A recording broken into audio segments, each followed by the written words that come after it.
Interface के definition में देखो, जो यहाँ पर लिखा हुआ है कि एक एट अ टाइम जो है कि एक क्लास को eight a time extend more than one class का मतलब क्या होगा समझ लो। जैसे देखो यहाँ क्लास सी है, क्लास सी एक्सटेंड कर रहा है ए और बी को, यानी एट अ टाइम दो क्लासेस को एक्सटेंड किया, तो this is called extend of two classes more than one class, इसी को कहते हैं। जैसे कि सी जो है क्लास ए और क्लास बी दो सुपर क्लासेस है और दोनों सुपर क्लास के प्रॉपर्टी को एक सब क्लास सी में ले रहा है, यानी क्लास सी क्या कर रहा है, एक्सटेंड कर रहा है ए और बी के प्रॉपर्टीज को ले रहा है। तो यही चीज़ है एट अ टाइम एक मोर देन टू क्लासेस को एक्सटेंड करना।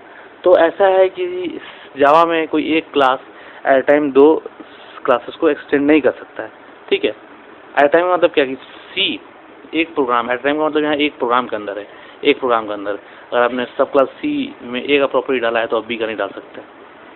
तो यहाँ दूसरे प्रोग्राम में सी क्लास इसी नाम से क्लास बनाइए, दूसरे प्रोग्राम से क्या लेना है, उसमें किसी नाम से आप बनाइए और बना कर लीजिए, कोई दिक्कत नहीं। तो यही चीज़ है, जैसे आप ये एक चीज़ करोगे यहाँ पर तुरंत एरर दिखा देगा क्लास से। तो इसको कैसे सॉल्व किया, इसको सॉल्व करने के लिए इंटरफेस आया और इंटरफेस के थ्रू हम लोग ये सब कर सकते हैं। इंटरफेस का जो डिक्लेरेशन पॉइंट ऑफ व्यू से इंटरफेस क्लास से बिल्कुल मैच करता है। तो क्लास में भी पहले कैपिटल से लिखते हैं, यूजर डिफाइन डाटा टाइप है, खुद से क्लास लिखते हैं और ए कोई भी लिख सकते हैं, इसलिए इसको यूजर डिफाइन करते हैं। ए का नाम तो कुछ भी हो सकता है ना, प्री डिफाइन क्लास होगा तो उसका फिक्स नाम होगा, तो ए दे सकते हैं, राजा दे सकते हैं।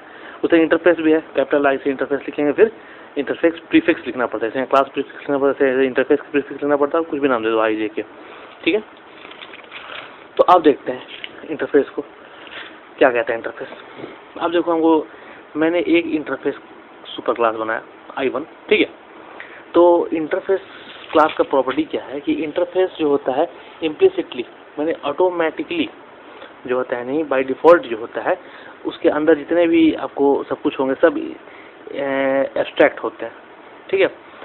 हम लोग बोल सकते हैं कि interface are implicitly abstract, interface जो होता है, क्लास तो नहीं बोल सकते हो। इंटरफेस देखो तो उस पहले क्लियर कर दो, क्लास नहीं है, लेकिन उसको इंटरफेस से खुद का एक चीज़ है। जैसे ऑब्जेक्ट खुद चीज़ है, क्लास ऑब्जेक्ट खुद चीज़ है, तो इंटरफेस भी एक खुद का अलग चीज़ है। हाँ, लेकिन देखने में वो क्लास जैसे ही दिखाता है, डिक्लेयर होता है क्लास जैसे ही, लेकिन वो क्लास नहीं है, वो क्लास से एकदम अलग है। क्लास कोई चीज़ होता है, इंटरफेस कोई और चीज़ होता है। हाँ, लेकिन देखने में दोनों एक जैसा लगेगा, इसलिए कभी ये मत सोचना कि इंटरफेस क्लास है। एब्स्ट्रैक्ट जो तुमने कुछ देर पहले पता है, एब्स्ट्रैक्ट एक क्लास है, क्लास का एक टाइप, लेकिन इंटरफेस क्लास का टाइप वाइप नहीं है, वो खुद का एक चीज़ है। जैसे क्लास एक आदमी है, वैसे इंटरफेस भी एक आदमी है, उसका प्रकार नहीं है। तो इंटरफेस में एक चीज़ है कि इंटरफेस एब्स्ट्रैक्ट होता है, यानी कि इंटरफेस में एब्स्ट्रैक्ट प्रॉपर्टी बाय डिफ़ॉल्ट होता है, इसीलिए हम इसका ऑब्जेक्ट ही मान सकते हैं। और इंटरफेस के अंदर जो आपको वेरिएबल होता है वो by default implicitly public static final होता है, ठीक है। तो अब जैसे इंटरफेस यहाँ लिख दिया, अब इंटरफेस के अंदर इंट आई करोगे तो दिखा देगा, क्यों लिखा है कि पब्लिक स्टैटिक फाइनल होता है। तो पब्लिक स्टैटिक फाइनल है तो बिना इनिशिएट के तो लिख नहीं सकते हो, तो इनिशिएट कर दिया, आई इक्वल टू 10 कर दिया, अब ये ठीक है। अब आगे बढ़ते हैं, एक फंक्शन लिए, फंक्शन डिक्लेयर कर दिए। जैसे ही फंक्शन डिक्लेयर करोगे वो एरर हो जाएगा। क्यों एरर हो जाएगा भाई, क्योंकि इंटरफेस मैंने तुमको बोला कि एब्स्ट्रैक्ट होता है, तो ऑल मेथड्स ऑफ इंटरफेस क्या होते हैं, इम्प्लिसिटली एब्स्ट्रैक्ट हो जाते हैं। जब एब्स्ट्रैक्ट में तुमको पता है कि आइदर आपको क्या करना होता है, आपको all method interface are implicitly abstract होता है, ठीक है। तो आपको क्या करना पड़ता है, इंटरफेस एब्स्ट्रैक्ट होता है। और इंटरफेस में खूबी है वो सिर्फ हम लोग वहाँ पर मेथड को डिक्लेयर कर सकते हैं, डिफाइन नहीं कर सकते। डिक्लेरेशन कर सकते हैं, डिफाइन नहीं कर सकते। और अगर डिफाइन करना हो तो उसको एब्स्ट्रैक्ट मेथड बनाना होगा। जैसे यहाँ पर जो मेथड है आपने यहाँ डिफाइन कर दिया, बॉडी बनाना मतलब डिफाइन करना होता है।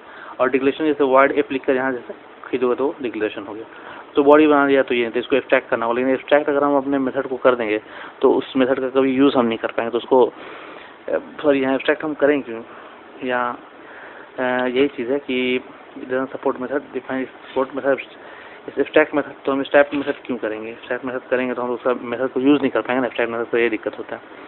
जब यूज़ नहीं करते वैसे एब्स्ट्रैक्ट मेथड लिखेंगे नहीं हम लोग, सीधे क्या करेंगे कि वाइड एफ सिर्फ डिक्लेयर कर देंगे, ठीक है। सिर्फ डिक्लेरेशन कर दिया वाइड एफ का, वाइड F1 F जो है वो डिक्लेयर, देखो उसका बॉडी नहीं है तो ये डिक्लेरेशन हो गया मेथड का। एक और चीज़ यहाँ पर देखो, जो स्टार हैच मार के दिखाई, इसका क्या मतलब, वो समझे कभी। सी में एक तरीका है किसी कोड को बंद करना हो तो इसका मतलब होता है, ये ऐसा नहीं कि सिर्फ सर ने बनाया है, सिर्फ इसका बहुत मीनिंग है। स्लैश करके स्टार दे दो तो यानी यहाँ से कोड बंद करना शुरू कर दिया, और अगर ये नहीं दोगे ना तो समझो कि एरर दिखा देगा। यहाँ पर जब स्लैश लिखेगा तो यहाँ से यहाँ तक का कोड बंद हो गया, यानी जब कंपाइलर रन करेगा तो सीधे यहाँ इस कोड को देखेगा तो सीधे यहाँ स्किप कर देगा और फिर इसको ढूंढेगा, जहाँ ये मिलेगा उसके बाद से पढ़ना शुरू करेगा, सब सीधे छोड़ देगा। तो इसका मतलब ये होता है इस कोड को बंद कर दिया, ये तो फालतू है, तो डिक्लेरेशन कर दिया। अब एक इंटरफेस लेते हैं I2, ये I1 इंटरफेस था, फिर एक और इंटरफेस डिक्लेयर करते हैं I2, ठीक है, उसमें एक F डिक्लेयर कर दिया, ठीक है। अब जो है कि नहीं हम इंटरफेस को एक्सटेंड करते हैं, तो एक interface I extend I1 I2 कर दो, ठीक है, और इसको बंद कर दो। तो ऐसा है कि जैसे तुम बंद करोगे तो मल्टीपल इनहेरिटेंस हो गया, काम हो गया। लेकिन दोस्त हम दो चीज़ जान चुके हैं, तो यहाँ एक ही प्रॉपर्टी तुमने इंटरफेस का और देखा कि इंटरफेस मोर देन 2 इंटरफेस को एट अ टाइम क्या कर सकता है, ये एक्सटेंड कर सकता है, एक्सटेंड तो कर दिया। लेकिन एक चीज़ है दोस्तों कि तुम जानते हो कि इंटरफेस जो है वो आपको बाय डिफ़ॉल्ट इम्प्लिसिटली ऑटोमेटिकली क्या होता है, एब्स्ट्रैक्ट होता है, तो उसका हम लोग ऑब्जेक्ट क्रिएट नहीं कर सकते हैं इंटरफेस का, ठीक है। इंटरफेस क्लास बोलने की गलती मत कीजिएगा, इंटरफेस क्लास का ऑब्जेक्ट डिक्लेयर नहीं कर सकते, बहुत बड़ा मिस्टेक हो जाएगा, तुरंत एग्जामिनर आपको जो इंटरव्यूअर होगा आपको हटा देगा यहाँ से, जो इंटरफेस और क्लास का फर्क नहीं जानता। इंटरफेस एक अपन अलग आदमी है, ये ध्यान में बैठा लीजिए। तो इंटरफेस जो होता है एब्स्ट्रैक्ट होता है, तो इंटरफेस का हम लोग एब्स्ट्रैक्ट प्रॉपर्टी जानते हैं, उसका ऑब्जेक्ट क्रिएट नहीं कर सकते हैं, तो फिर तो बेकार हो जाएगा यहाँ पर उसको लेकर हम अंदर डाल दिए। तो हम क्या करेंगे, इंटरफेस से हम लोग और खूबी देता है कि ऐसा है कि कोई भी क्लास, ठीक है, any class can implement more than one interface at time, ठीक है। तो यहाँ पर एक चीज़ समझाया वही कि देखो जब C आएगा तो एक्सटेंड करोगे समझ लो आगे C आने वाला है, I को जब एक्सटेंड करोगे समझ लो आगे I आने वाला है, ये C स्टैंड फॉर क्लास है, I स्टैंड फॉर इंटरफेस है।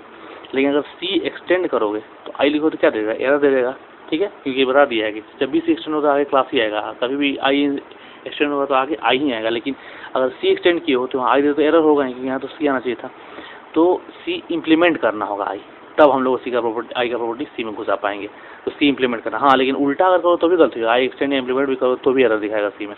तो यहाँ पर वही किया, B क्लास बनाया, ये नॉर्मल क्लास है, एक क्लास है, नॉर्मल है क्लास है, इसको इम्प्लीमेंट कर दिया I। अब जैसे ही I इम्प्लीमेंट कर दोगे तो पहले ये पब्लिक छोड़ो, तुम सीधे वाइड F1 लिख दिए और वाइड F2 या कुछ नहीं लिखते हो, चलो हटा इसको पूरा बंद करो, नहीं लिखते हो सीधे बंद कर दिया, तो तुमको क्या लगेगा, रन कर जाएगा, नहीं रन करेगा, तुरंत क्या दे देगा, एरर दे देगा। एरर दे देगा, क्यों एरर देगा भाई, क्योंकि इनहेरिटेंस का प्रॉपर्टी तुम जानते हो कि इनहेरिटेड, तुम वहाँ फंक्शन लिखो F1 F2 लिखो या मत लिखो, डजंट मैटर, F1 F2 लिखो या मत लिखो उससे फ़र्क नहीं पड़ने वाला है। क्या होगा कि वो खुद ब खुद उसके अंदर उतर जाएगा, खुद ब खुद इनहेरिटेंस प्रॉपर्टी के थ्रू सारे पेरेंट क्लास का प्रॉपर्टी चाइल्ड क्लास में आ जाता है, आ जाएगा। यहाँ एक और ख़ास बात को समझो, यह I इसलिए हमने सिंगल लिया है, क्यों लिया भाई, क्योंकि सुपर इंटरफेस है I1 और I2 दोनों का एक्सटेंड करके I1 में एक्सटेंड कर दिया, यानी कि दोनों का प्रॉपर्टी I में डाल दिया। ये एक I खुद का इंटरफेस है, ये I1 I2 से अलग इंटरफेस है, I यहाँ बना। अब इस I को इस B में डाल दिया है हमने, तो जब B में डाल दिया तो अब B को अगर तुम सीधे ब्लैंक छोड़ दोगे तो एरर दिखाएगा, क्योंकि वहाँ इनहेरिटेंस से आ जाएगा, और जब इनहेरिटेंस से इम्प्लीमेंट I1 I2 के फंक्शंस के अंदर आएंगे तो वो दोनों फंक्शंस क्या हैं, एब्स्ट्रैक्ट हैं, और एब्स्ट्रैक्ट फंक्शन नॉर्मल क्लास में जब भी आता है तो एरर हो जाता है। तो हम लोग क्या करना होगा, वो फंक्शंस को फिर से मॉडिफाई करना होगा, क्या, ताकि एब्स्ट्रैक्ट नहीं रहे। तो जब मॉडिफाई करना तुम जाओगे और लिखोगे वाइड F1 और वाइड F2 तो भी एरर दिखाएगा। क्यों एरर दिखाएगा भाई, क्यों कि तुमको मैंने बता दिया है कि इंटरफेस के अंदर जितने भी मेथड होते हैं वो सब बाय डिफ़ॉल्ट इम्प्लिसिटली पब्लिक होते हैं, और जब वो पब्लिक हैं दोस्त तो जैसे ही तुम यहाँ वाइड लिखोगे तो वाइड लिखने का मतलब क्या, बाय डिफ़ॉल्ट ये फंक्शन क्या हो जाएगा, डिफ़ॉल्ट हो जाएगा, क्या इम्प्लिसिटली ये फंक्शन डिफ़ॉल्ट हो जाएगा। और जैसे ही डिफ़ॉल्ट होगा तो फंक्शन का मॉडिफिकेशन नियम तुम जानते हो कि या तो उस फंक्शन को जिस एसएस स्पेसिफायर से जुड़ा हुआ है उस एसएस स्पेसिफायर के साथ कॉल कीजिए, या फिर उससे हायरार्की को यूज़ कीजिए। तो जावा में पब्लिक से हायर कोई की अवेलेबल है नहीं। यहाँ जब इंटरफेस के अंदर के सारे फंक्शन इम्प्लिसिटली पब्लिक हैं तो हमको यहाँ पब्लिक कीवर्ड जोड़ना पड़ेगा, इसलिए हमने यहाँ पब्लिक और पब्लिक जोड़ दिया। इसीलिए आपको पहले बताया था मैंने कि पब्लिक डिक्लेरेशन हमेशा गुड प्रैक्टिस होता है, इसलिए पब्लिक लिखा करो, पता नहीं कब कहाँ कौन सा नियम लगे, तुमको पता नहीं। जब अवेलेबल है ये हायरार्की से हम एक्सेस कर सकते हैं एसएस स्पेसिफायर को, तो क्यों नहीं पब्लिक ही लगा दिया करें हमेशा। तो खैर ये लगा दिया। लेकिन दोस्त ऐसा है कि ये जो तुमने तरीका किया इसमें एक डिमेरिट है, तुम यहाँ पर दोनों I1 I2 इंटरफेस को इस I में डालते हो और इस I में डालने के बाद फिर इस B में डालते हो, तो ये गलत है। बिना मतलब का ये कोड क्यों लिख रहे हो, इसके चक्कर में और मेमोरी ब्लॉक खाएगा, मेमोरी ब्लॉक मतलब कॉम्प्लेक्सिटी बढ़ेगा।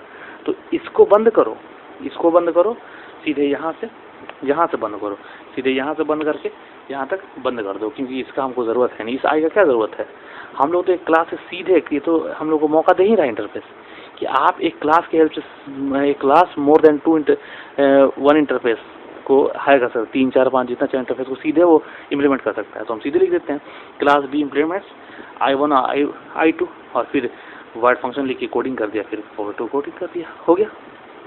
लेकिन इसमें भी एक डिमेरिट है दोस्तों। डिमेरिट ये है कि जावा हम लोग को एक और खूबी देता है कि हम लोग 2 इंटरफेस को तो ये कर ही सकते हैं, इम्प्लीमेंट कर ही सकते हैं, साथ ही साथ वो जो सब क्लास जो इम्प्लीमेंट कर रहा है 1 2 को, कम से कम एक सुपर क्लास को एक्सटेंड कर सकता है। तो हम लोग यूटिलाइजेशन करेंगे और यूटिलाइज करते हैं और क्या लिखेंगे, क्लास बी एक्सटेंड ए, एक सुपर क्लास है जिसको वो एक्सटेंड कर ले रहा है और इम्प्लीमेंट I1 I2 कर दे रहा है। यानी कि अब हम लोग का बी कितना पावरफुल हो गया, बी में I1 I2 नाम के 2 इंटरफेस के भी खूबियाँ आ गई हैं और एक सुपर क्लास ए का भी प्रॉपर्टी ले लिया, यानी 3 प्रॉपर्टी मिला करके महाशक्तिशाली बन गया, तीनों की शक्ति ले लिया, I1 I2 की भी और ए की भी शक्ति लेके सुपर शक्तिशाली आदमी बन गया। और देखो यहाँ पब्लिक, लेकिन हाँ I1 I2 के जो फंक्शंस हैं उनको डिफाइन किया, मॉडिफाई कर दिया पब्लिकली, लेकिन तो एरर रहता। किसी को मल्टीपल इनहेरिटेंस आप देख सकते हैं, इसमें हो रहा है नहीं हो रहा, मल्टीपल इनहेरिटेंस हो जा रहा है एट टाइम, उसमें कोई दिक्कत नहीं। अब यहाँ से WBT का एक क्वेश्चन है, आप खुद से देख लो, उसमें कुछ बताने का नहीं है। हाँ बस एक चीज़ मैं बता दूँ कि यहाँ जो वेरिएबल है उसको यहाँ कॉलिंग का 2 तरीका दिखा है, SOP I.I लिख दिया है। क्यों लिखा है, क्योंकि ये इंटरफेस I1 का आपको क्या बोलते हैं वेरिएबल था। तो इंटरफेस में मैंने आपको बताया था कि जो भी वेरिएबल इंटरफेस के अंदर आता है वो स्टैटिक होता है। स्टैटिक का प्रॉपर्टी है कि स्टैटिक के लिए ऑब्जेक्ट क्रिएट नहीं करना पड़ता है, उसको डायरेक्ट आप क्लास नेम से कॉल कर सकते हैं। लेकिन इंटरफेस तो कोई क्लास है नहीं, फिर भी इंटरफेस से भी कॉल कर सकते हैं। एक नया चीज़ जोड़िए कि कोई भी variable direct, static variables can be called directly by there class name या बाय इंटरफेस नेम। तो यहाँ इंटरफेस से कॉल कर दिया, I1.I करके इंटरफेस से कॉल कर दिया। या फिर अगर हम चाहते हैं तो ऑब्जेक्ट तो बनाना ही पड़ रहा है दूसरे फंक्शंस के लिए, तो क्यों नहीं ऑब्जेक्ट से कॉल करें, तो वो भी कर सकते हैं, दोनों कर सकते, कोई दिक्कत नहीं है। फिर बाकी का ऑब्जेक्ट जो F था, F1 F2 को कॉल कर दिया। तो ये था। अब इंटरफेस, एब्स्ट्रैक्ट क्लास और इंटरफेस के बीच का डिफरेंस, यानी क्लास का एक टाइप है एब्स्ट्रैक्ट क्लास, वो जो है कि नहीं, आदमी का एक टाइप है काला आदमी, और काला आदमी और काला लंगूर में क्या क्या फ़र्क है। काला लंगूर अफ्रीका का काला आदमी जो लंगूर जैसा दिखता है, ठीक है, और एक लंगूर, दोनों को कंपेयर किया जा रहा है। यानी एब्स्ट्रैक्ट क्लास आदमी का एक टाइप, यानी क्लास का एक टाइप, और इंटरफेस एक अलग आदमी, एक अलग जीव, दोनों के बीच में कंपैरिजन हो रहा है। और एक कंपैरिजन आप खुद से पढ़ लीजिए, सब समझ में आएगा, कोई दिक्कत नहीं होगा। और यहाँ पर एक और क्वेश्चन है कि जावा फुल्ली ऑब्जेक्ट ओरिएंटेड क्यों नहीं, ये भी आप समझ जाइएगा।